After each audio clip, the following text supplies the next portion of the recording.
Yeah, I wanted to make an elevated genre film, but also a sort of detailed character study that explored our society's, desperate need for validation. The film's universal appeal lies in the dilemmas it presents. If you could achieve your lifelong dream overnight, would you do it? Especially if you felt like you truly deserved it. And under what circumstances or conditions would you commit a seemingly victimless crime? And how far would you go not to get caught?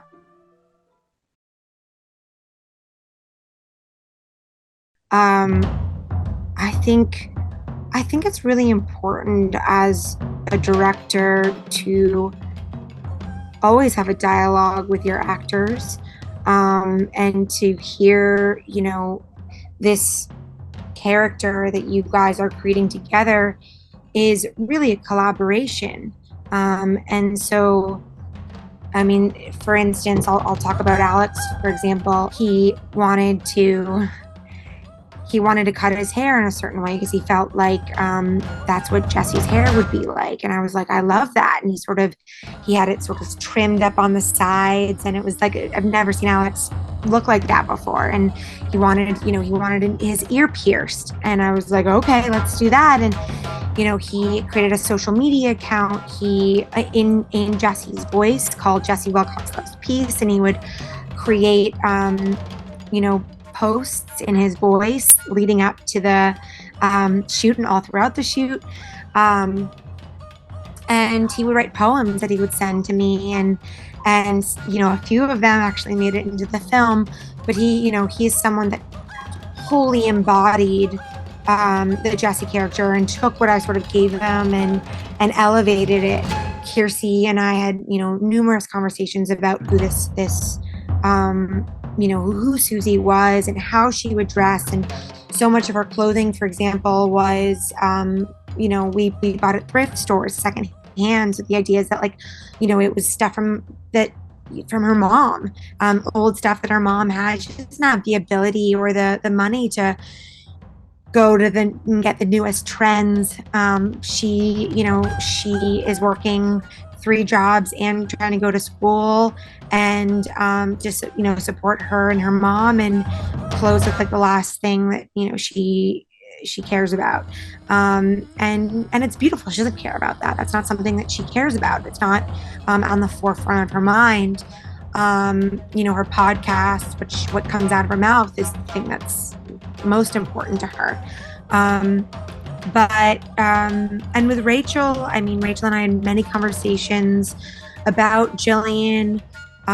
Rachel's such a talent, so plucky, so effortless. There's probably another movie where it's just Jillian.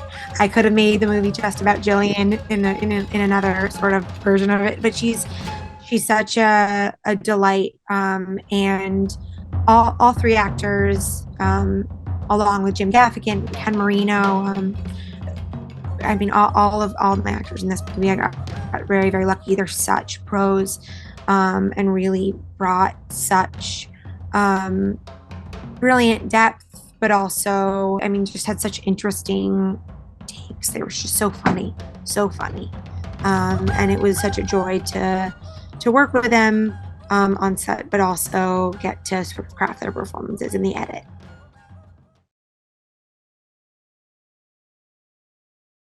Yeah, I think from the get-go, I wanted, because it's an elevated genre film. It's a satire. It's the world is heightened. I wanted to utilize. I was really interested in that, the sort of kinetic energy, making a movie that moved. So whether it be camera movement or quick cuts or or transitions, I wanted the energy to feel kinetic. I also, it's a very quirky film. So, I'd sort of spoken to my editor very early in the game about really, interesting transitions and split screens and morphs, and there's a lot of graphics. It's quite stylized, this film. So, all of those different elements contribute to sort of what you see, and that sort of energy. I instituted this film club for all my department heads, and we met once a week on Saturday mornings. I would assign, 1 or 2 movies a week, based on camera movement or tone or graphics or color palette or costume. And we would sort of talk about it and talk about why I assigned it. But there were a few films specifically that, I can talk about, were an inspiration. I assigned Amelie, which was, an inspiration for its really creative camera work and its transitions and its color palette. I assigned To Die For, which is a Gus Van Sant movie, because it had a very similar tone. And then, specific color palette, creative graphics, and editing. I assigned Election, very similar. That's Alexander Payne for tone and graphics and camera work. Lady Vengeance, tone and transitions. La Femme Nikita for its lighting and texture and tone. Last but certainly not least, In the Mood for Love, Wong Kar-wai. Very different tonally, but very sumptuous colors, very textured, very specific color palette.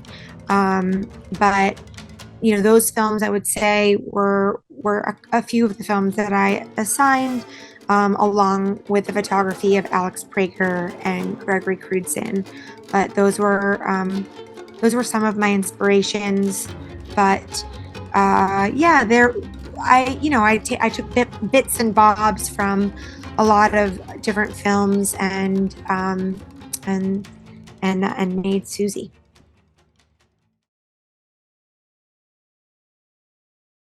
Yeah, music is so important to me. As I sort of mentioned before, I think music is a really wonderful way to establish tone, especially with a tone like Susie, where it's sort of constantly towing that line between satire and thriller. So I created a Spotify playlist of sort of the music that I thought that felt like Susie Searches to me, and I sent it to my entire crew really early on to sort of help elucidate some things that they could listen to while they were driving to set in the morning, or if they just wanted any sort of peek into my brain, along with all the other things I did, like the storyboard and the Dropbox folder that I created. But anything that I could sort of make to help translate my vision, I wanted to do, because everyone metabolizes information differently, and I think it's important to. And so back to the music, Mitski and Perfume Genius, a lot of the other, Natalie Bergman, Talk to the Lord, which is on there. A lot of, truth be told, every single song in Susie, minus I think one, was on that Spotify playlist that I made, which is such a testament also to our music supervisor, because these are these are pieces that I love, that we were editing to, and I had no idea if we were going to be able to get, because of our budgetary constraints. Joe was able to, and you cut them into your movie and you're like hoping, praying, crossing your fingers that, that Mitski and Perfume Genius, they both, I was told, watched the film and then said yes after they watched the film. And I love artists.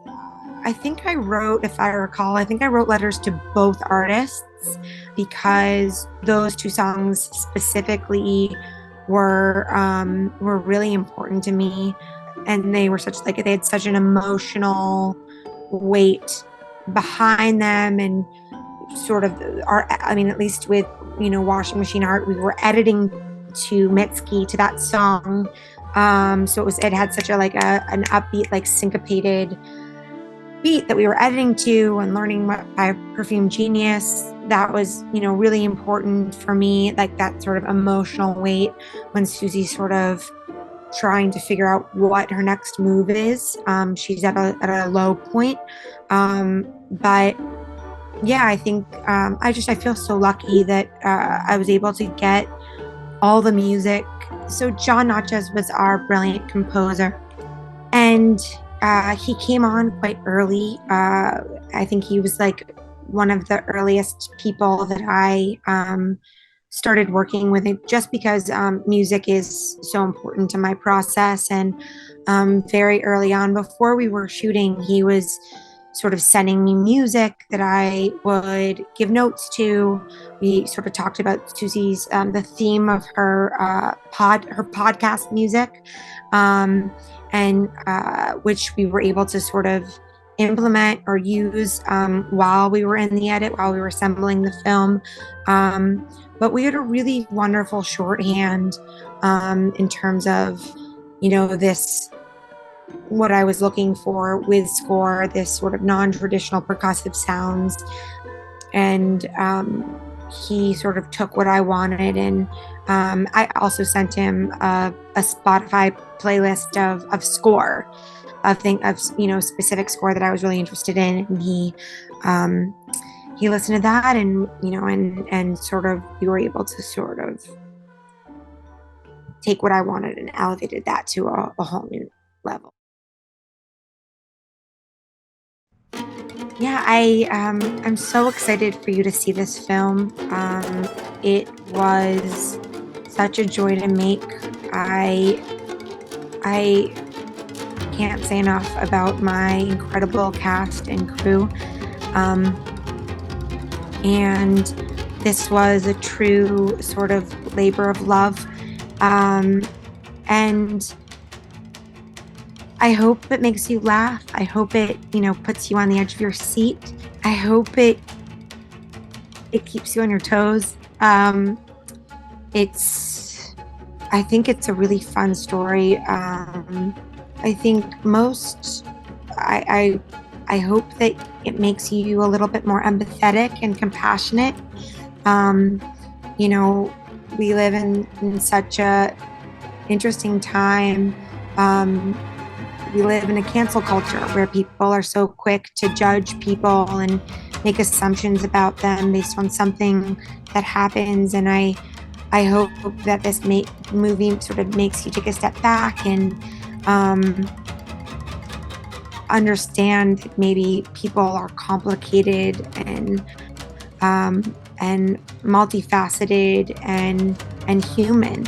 Even though Susie's actions are slightly morally ambiguous, I hope that you empathize with her as a character. I hope you root for her. I hope you see yourself in her, because I certainly do. And if you like the film, tell your friends and support the film, because independent film needs the most support it can get. College students, apparently he's been missing. I'm gonna be famous one day when I solve this case and become a big hero. フォロワーのいないポッドキャスターが難事件に挑む。I'm Susie. It's okay. I owe my life to you. I'm just still curious how you found him. Following me? SNS に取りつかれたインフルエンサーが巻き起こす予測不能のスリラー、スージーサーチ。